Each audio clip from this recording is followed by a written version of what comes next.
Service Manila. Alright mga idol, ito bumisita ko ngayon dito sa car B&B ni Boss Arnel. Dalhin sa Manila, lalo na. At Mga pick-up, ayaw ko talaga yan. andito, ipapakita ko sa inyo kung gaano kadami ang trophy na nakuha ni Sir Arnel Lacnit. Yan.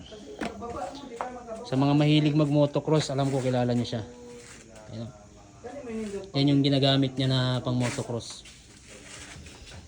Tapos, ito yung mga trophy na nakuha niya. Dami. Kala nyo yan lang. Dami niyan mga idol. Since 1998. Grabe, naglalaro na siya ng motocross. Yan o.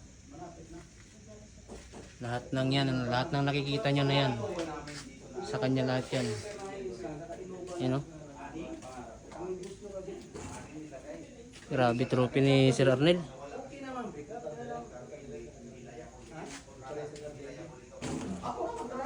Sa mga mahihilig magmotor, kagaya ng mga motocross na yan, talagang alam ko kilala niyo to. Itong motor na to. Pag wala nga akong biyahe sa bus nga eh, pag sila sa bus, mga online driver, may mga tawag sa mga Yun lang mga idol. Talagang napakatindi talaga ni Sir Arnel. Dito nag first place siya sa taon na 2002. First place.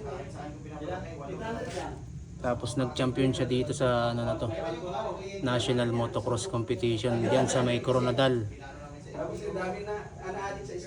Dami.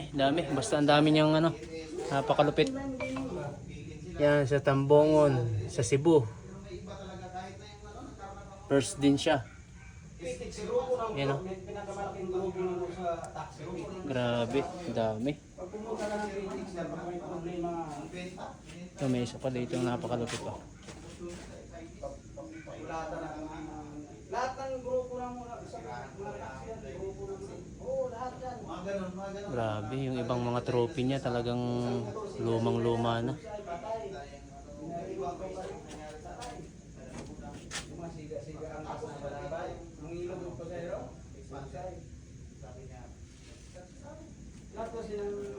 Lang mga idol, talagang napakalupit talaga ni Sir Arnel.